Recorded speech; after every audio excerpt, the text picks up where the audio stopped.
La fête de Sukkot, qui suit Kippour et Rosh Hashanah, on peut dire que Rosh Hashanah, Kippour et Sukkot sont la suite d'un même point, d'une même Nekuda qui s'étale pendant le mois de Tishri. Et c'est ce qu'on va essayer de comprendre ensemble. Rosh Hashanah, c'est le point essentiel duquel tout va partir. Comme son nom l'indique, il s'agit de la tête, le réveil de l'essence de l'âme, à travers les 100 colottes, les 100 sons du chauffard, les méa colottes.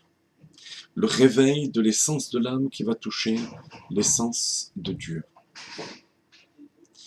Après les Aseret Yemei Teshuvah, les 10 jours donc de Teshuvah, pendant lesquels on va intérioriser, ou plutôt on va imprégner les 10 facultés de l'âme, les 10 kochot à nefesh de ce réveil, on va faire ce qu'on appelle dans la Kabbalah le binyan hamalchut, la construction de cette nekuda, de ce point essentiel qui va imprégner les 10 forces de l'âme et qui va construire les 10 sphirot qui sont inclus dans la royauté d'Akadosh Baruch Hu.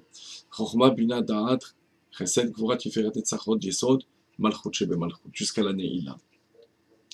Et ça se matérialisait par le Hanan HaKetoret, par la nuée d'encens, qui était en quelque sorte la matérialisation des sons du chauffard.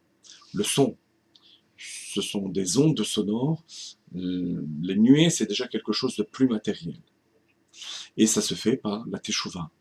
Itzumo shel Yom Mechaper, l'essence du jour de Kippour. C'est ce qu'on vient de vivre pendant 24, 25, 26 heures. Ensuite, 4 jours plus tard, on passe à la Souka.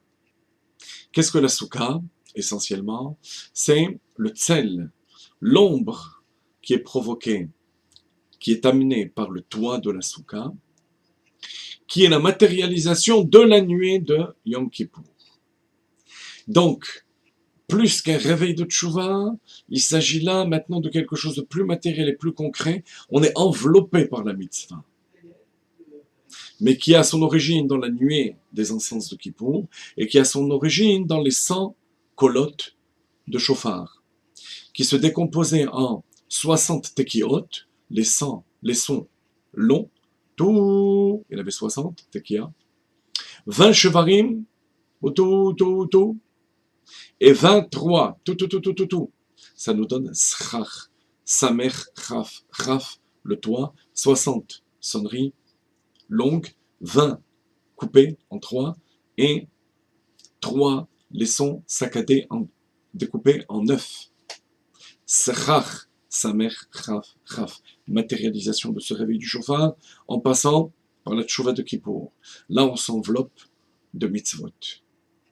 Le lendemain matin, on va prendre les 4 espèces, de préférence Alpi Kabbalah dans la Souka, pour amener cette transcendance de la mitzvah qui nous enveloppe à l'intérieur de nous. L'eau lève, l'oulav, ça forme l'eau lève, le cœur qui appartient et qui est uni à Akadosh Baruch Hu, qui est uni à Dieu, ça fait l'oulav et l'arba minim. Pendant 7 jours, jusqu'à arriver à Shmini Atzeret. À Shmini Atzeret, il y a ce qu'on appelle dans le Zohar le Yichud, qui va amener la tipa, la semence spirituelle, qui est matérialisée par la pluie. C'est pour ça qu'il y a le Tikkun HaGeshem, l'union entre l'âme juive et Akadosh Baruch Hu, qui va donner la goutte spirituelle et qui va engendrer la Neshama à Shvi Shel Pesach. 7 jours plus tard, c'est la libération. Mais l'union qui va engendrer, c'est Shmini Atzeret, et c'est ce qui va amener la Simcha de Simchat Torah. Voilà le programme de toutes les fêtes de Tishri, Al-Pi Chassidut, Yehi Ratzon, que Dieu fasse, que toutes les Hamshachot, tous les dévoilements d'Akadosh Baruch Hu soient intériorisés par nous, par tout le Ham Israël, pour une Shana Tova Umtuka.